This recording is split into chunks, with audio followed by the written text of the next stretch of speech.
Don't undermine something just because it's small.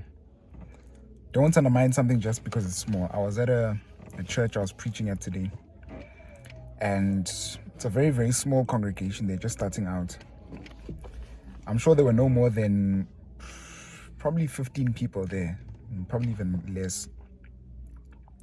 And I was listening to some of the conversations that were happening as they were talking about how they're planning to, to grow the church and how they're starting it, etc., etc., etc., how they're growing that congregation. And I remember listening to one person as they were talking, and they're like, yeah, no, we're just small, we hope that this thing will grow, blah, blah, blah, blah.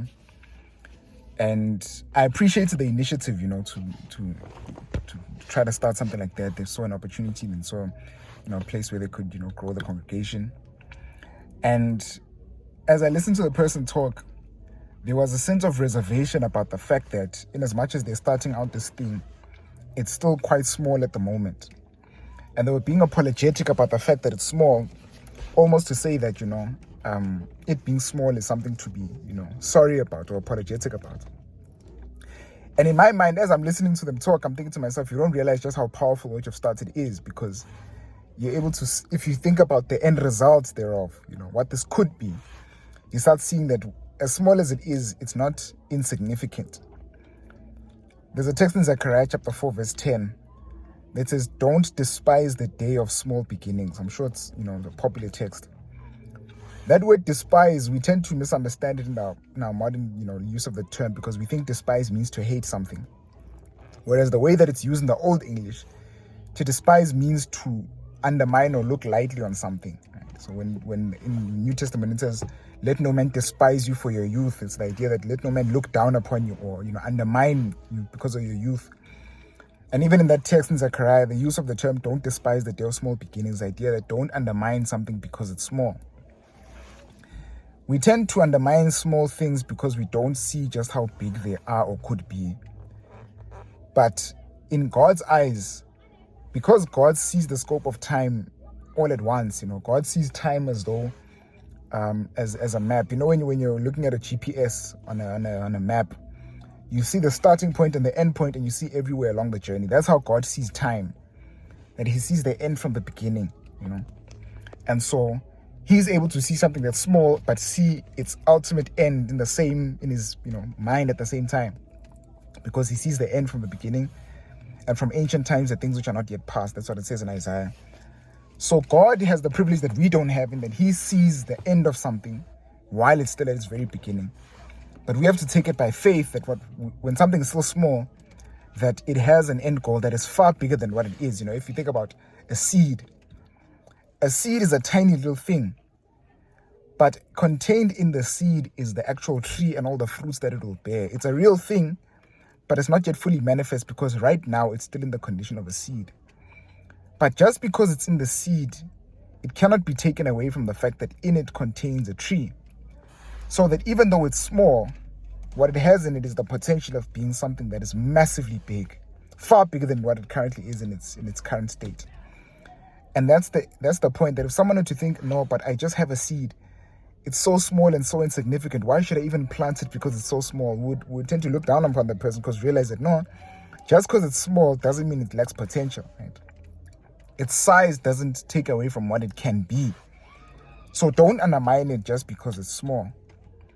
Small things have the potential of being massive in their impact. If you think about the Titanic was, at the time of its, of its manufacturing, I think it was 1912, if I'm not mistaken. It was the biggest ship at the time.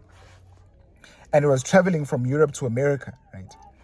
And in its size, or was it America to Europe? I can't remember. But in its being a huge ship, what sunk it was a small hole. That it, was on the ocean and it scraped against an iceberg.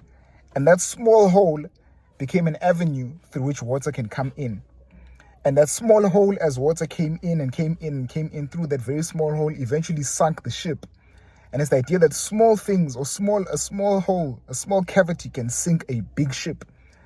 In the book of James, it talks about, that a small flame can cause a huge fire. Right? If you think about a match, a small matchstick can cause a flame of a whole building, because small things have the potential of massive impact. Why this matters is because in our lives we face things which might seem small. You might have something that you think, I've got this huge initiative, this huge picture in my mind of something that you want to start, this huge, business, this huge project, this huge goal, this huge, end result that I want to start and I want to begin. But all I have is a small beginning.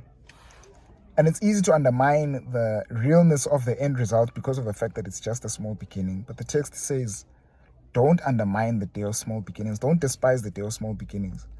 Because God loves to see the beginning of a matter. Sometimes you might have huge goals, and I know that I have, huge goals of my own. And you might think to yourself, yo, man, but it's just a small beginning, It's just a start. You don't have to undermine the reality of the huge goal just because it's in its infancy. If you think about a baby, we don't question whether a baby will be a full-blown adult while it's still a baby, because we know that,